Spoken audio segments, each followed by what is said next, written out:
ओम शांति। आध्यात्मिक शक्तियों के विषय में हम सभी पिछले 2 सत्र से सुनते आए कि किस तरह जीवन के अंदर व्यवहार कुशल होने के लिए और हर प्रकार के स्थिति परिस्थिति को पार करने के लिए भी आंतरिक शक्तियां बहुत आवश्यक है। और इन शक्तियों में विशेष हमने देखा सहन शक्ति, समाने की शक्ति, निर्णय शक्ति, परखने की शक्ति और सामना करने की शक्ति। आज हम आगे के शक्तियों के विषय में सुनेंगे। एक और शक्ति भी है जो है सहयोग करने की शक्ति या सहयोग की शक्ति। सहयोग में योग शब्द समाया हुआ है, लेकिन सहयोग देने या लेना बहुत जरूरी है। देना भी आना चाहिए तो सहयोग लेना भी आना चाहिए। ये सहयोग की शक्ति को हम तभी विकसित कर पाएंगे जब हमारे जीवन के अंदर प्रेम और समझदारी होगी। साथ ही साथ इस सहयोग से जीवन से नफरत और द्वेष की भावना को समाप्त कर सकते हैं। ये सहयोग की शक्ति बहुत बड़ी शक्ति है। जैसे कहा कि इसमें योग शब्द समाया हुआ है, अर्थात जहां 2 का कनेक्शन होता है, 2 व्यक्तियों का कनेक्शन होता है, तो वहां ही सहयोग का लेन देन होता है। बहुत सुंदर मैंने कहीं पढ़ा कि सहयोग देना या लेना ये दैवी लक्षण है और किसी को सहयोग न देना न लेना ये आसुरी लक्षण है। और इसीलिए शायद हमारे शास्त्रों में भी ऐसी कई कथाएं आती हैं जहां दिखा है कि श्री कृष्ण ने भी जब बाढ़ आई, इतना बारिश तेज हुई थी, तो गोवर्धन पर्वत को अपनी उंगली पर उठाया और उस समय सभी गोप गोपियों ने भी अपनी उंगली का सहयोग दिया और तभी इस बड़े से बड़ी परिस्थिति को पार कर दिया। साथ ही साथ एक और कथा भी मुझे याद आती है सहयोग के ऊपर, कि कहा जाता है कि एक बार इंद्र राजा ने दावत रखी जिसमें उन्होंने देवों को भी बुलाया और असुरों को भी बुलाया। अब असुर लोगों को ये महसूस हुआ इंद्र ने दावत रखी है और हमें बुलाया है, कहीं हमें ये देवताओं के सामने नीचा दिखाने के लिए तो उसने ये दावत का आयोजन नहीं किया है। तो असुरों ने जाकर के इंद्र से कहा कि देखो, आज हम देवताओं के बाद भोजन पर नहीं बैठेंगे, आज दावत में पहले हम बैठेंगे और हमारे बाद देवताएं बैठे। इंद्र ने कहा कौन सी बड़ी बात है, कोई बात नहीं, आप लोगों की दावत में आप लोग शुरू करिए, लेकिन एक शर्त होगी कि ये दावत में हाथ बांध दिए जाएंगे, सीधा रखेंगे, एक लकड़ी बांधेंगे ताकि फोल्ड नहीं कर सके, सीधा होगा और सीधा रखते हुए भोजन करना है।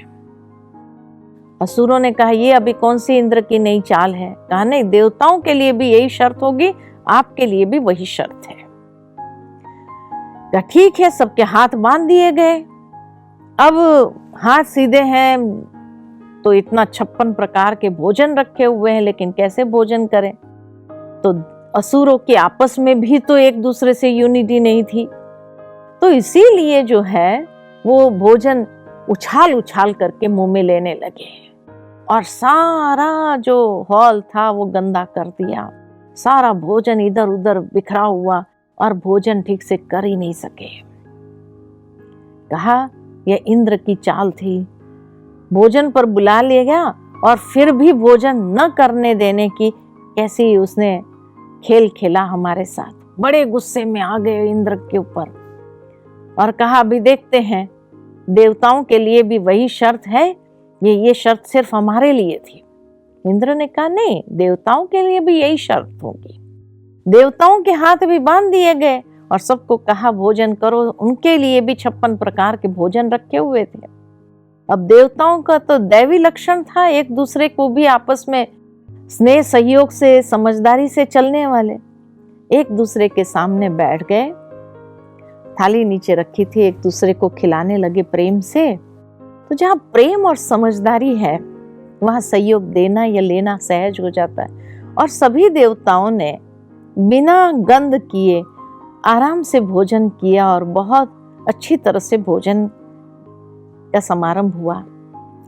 असुरों के लिए भी एक बहुत बड़ी सीख थी कि संसार के अंदर जीना है तो आपस में एक दूसरे के प्रति प्यार और समझदारी से चलना बहुत जरूरी होता है।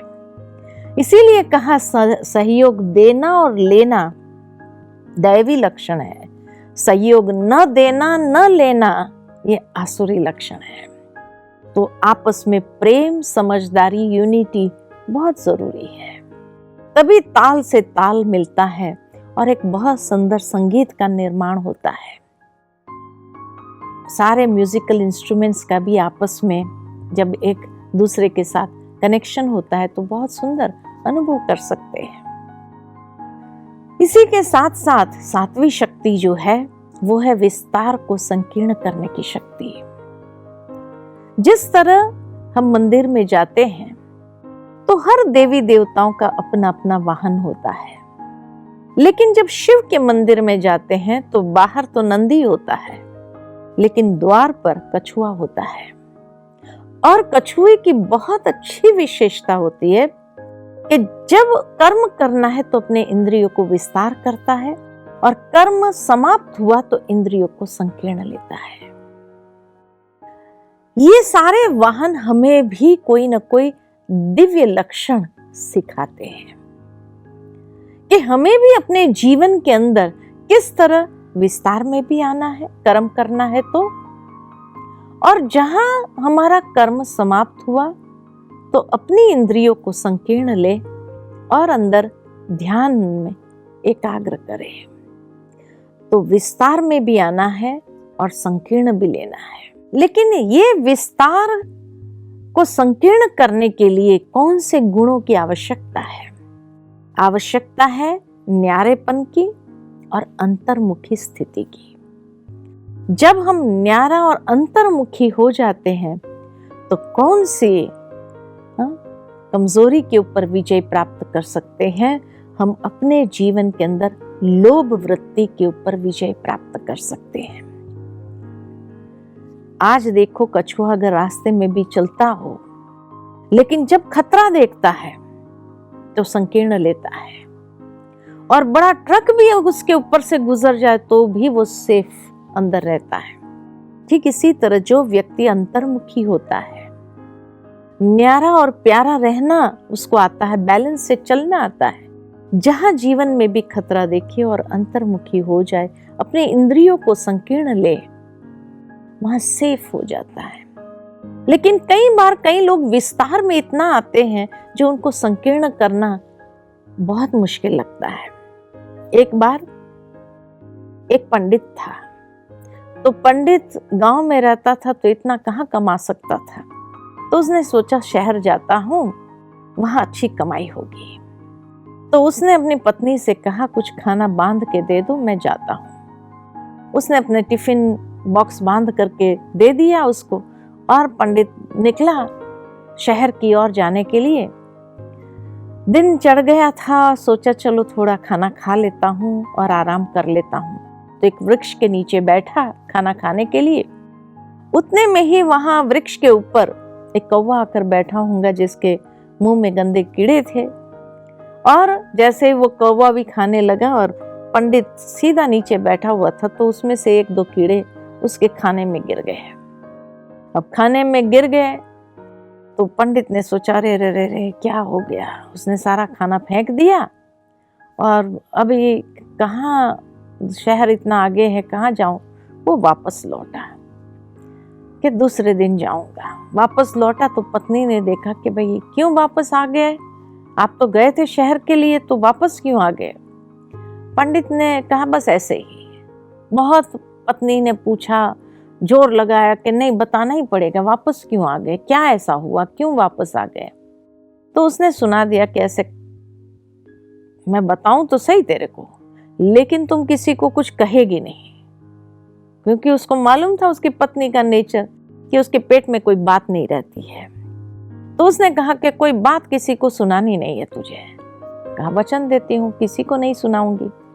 और फिर उसने सुनाया कि भाई ऐसा कौवा कीड़े लेकर के बैठा था और कीड़ा खाने में पड़ गया, खाना फेंक देना पड़ा मुझे, और जो है मैं वापस आ गया। अब वो पत्नी जो है उसके पेट में तो बात गई, लेकिन समा तो नहीं सकती थी, उसका नेचर ही नहीं था। दूसरे दिन सुबह कुएं पर पानी भरने गई तो वहां एक दोबन थी। दोबन ने पूछा भाई क्या बात है। हाँ, तो उसको बातों बातों में उलझा करके सारी बातें निकाल लिया। अब उसने कहा भाई कीड़े आए तो फेंक दिया खाना सब। अब दोबन ने जाकर किसी और को सुनाया कि भाई वो उसके तो कीड़ा भी खाता है, ये भी करता है। बात का बतंगड़ बनाना शुरू किया। इतना बात का बतंगड़ बन गया कि कहाँ वो कीड़ा और पक्षी लेकर के कीड़ा आया था और कीड़ा उसके खाने में पड़ा, तो उसके बदले पक्षी ही गिर गया, और भोजन करने जब बैठता है तो उसके मुख से पक्षी निकलने लगते हैं। बात कहाँ की कहाँ पहुंच गई। अब जो है गांव के लोगों में ये बात फैली कि पंडित तो बड़ा चमत्कारी है, उसके मुंह से पक्षी निकालते हैं। अब जब पंडित को ये बात का पता चला तो उसको लगा कि ये मेरी पत्नी ने जरूर किसी को कुछ बात कही है और वो बात का बतंगड़ हो गया है ये गांव में। अब लोग कहे कि पंडित चमत्कार दिखा के ही छोड़े। तो उसने सोचा भी क्या किया जाए। तो फिर उसने कहा मैं पक्षी तो निकाल करके दिखाऊं, चमत्कार करके दिखाऊं, लेकिन उसके बाद कोई जो व्यक्ति देखेगा सबसे पहले वो पंख फड़फड़ाते हुए पक्षी को, वो खुद भी पक्षी बन जाएगा। सारे डर गए। डर करके फिर कहे नहीं नहीं देखना है तेरा चमत्कार, रहने दे। कई बार ऐसा होता है जीवन के अंदर, हम किसी को कुछ बात कहते हैं, वो बात का बतंगड़ इस तरह से विस्तार हो जाता है कि पूरा बिना उसके सारी बात बन गई। इसलिए कहा जाता है कि कभी कभी तो आग होंगी तभी तो धुआं निकला, लेकिन यहाँ तो कभी कभी बिना आग के भी धुआं निकल आता है। और जब ऐसी स्थिति हो जाती है तो शर्मिंदगी भी आती है, और फिर कभी कभी हम बहुत बड़ी मुसीबत में भी फंस जाते हैं। तो इसलिए विस्तार को संकीर्ण करने की शक्ति, टू द पॉइंट आ जाए, बात बहुत ज्यादा विस्तार में जाने के बजाय to the point, short and sweet, बस जितना आवश्यकता है उतना सुनाओ और समाप्त करो। और आठवीं शक्ति भी, वो भी बहुत आवश्यक है, और वो शक्ति है समेटने की शक्ति। जिस तरह हम कभी बाहर गांव जाते हैं, अपने बैगेज को समेट लेते हैं, सारा घर तो उठा के नहीं ले जाते हैं, लेकिन जो आवश्यक की चीजें हैं उसी को ले जाते हैं। अब उसमें भी एक बिस्तर बनाएंगे, एक बैगेज बनाएंगे। जैसे पहले के जमाने में ट्रेन में मुसाफरी करते थे, लकड़े की सीट होती थी, जहां धर्मशाला में जाकर रुकना होता तो बैगेज एक बनाना पड़ता था, एक बैग बनाते थे, और दोनों ही आवश्यक है। ट्रेन में भी बैगेज कहाँ भी पड़ा हो, बिस्तर कहाँ भी पड़ा हो, लोग बैठ भी जाएंगे, कुछ टूटने फूटने का सामान नहीं होता है उसके अंदर। आवश्यक और कीमती चीजें बैग में रखी जाती है, और जो ऐसे ही फालतू चीजें होती है उसको बिस्तर में लपेट लेते हैं, ताकि जहां भी जाए उसको खोल करके सो जाए इसके ऊपर और सहजता हो जाए। ठीक इसी तरह ये संसार भी एक मुसाफिर खाना है, और हम सभी भी इस मुसाफरी पर निकले हैं। और ये मुसाफरी पर जब आए हैं तो जीवन के अंदर भी एक बिस्तर, एक बैगेज बहुत आवश्यकता है। क्योंकि जब हम मनुष्य आत्माएं कर्म करते हैं तो कुछ पाप कर्म भी हो जाते हैं, जाने अनजानेपन में कुछ पुण्य कर्म भी हो जाते हैं। पुण्य कर्म आत्मा के साथी है, जो आत्मा के साथ चलने वाले हैं, तो उसकी बैगेज तैयार करनी है। जो सद्गुण है, पुण्य कर्म है, जो कीमती है, जिसको कोई चोरी नहीं करना चाहिए, तो उसके ऊपर हमारी नजर रहनी चाहिए। और जो पाप कर्म है उसको लपेट लो, उसका बिस्तर बना दो, उसको कोई हाथ लगाने वाला नहीं है। आज की दुनिया के अंदर, कलयुगी दुनिया में, पुण्य कर्म सद्गुण भी चोरी हो जाते हैं। पता है कैसे है? कि जब मनुष्य संग के रंग में आ जाता है, कुसंग में फंस जाता है, तो उस कुसंग के कारण जो सद्गुण है वो धीरे धीरे चोरी हो जाते हैं। और जो पुण्य की पूंजी इकट्ठी की है, वो पुण्य की पूंजी भी कब समाप्त हो जाती है पता ही नहीं चलता है। वहां ऊपर जाकर देखते हैं तो बैग तो खाली है, और उस बैग के अंदर कई प्रकार की और आदतों और कुसंग में आकर के कई बुरी चीजों को इकट्ठा कर लिया, तो भोगना तो पड़ेगा ही। इसीलिए एक बहुत सुंदर कहानी मुझे याद आती है कि एक बार एक राजा था कि 4 रानियां थी।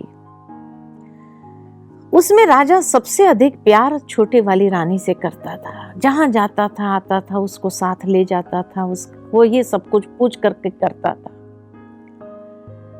जो उससे थोड़ी बड़ी पहले की रानी, 3 नंबर की रानी थी, 3 नंबर की रानी को कभी कभार कहीं आना जाना होता था तो कभी कभार उसको भी ले जाता था।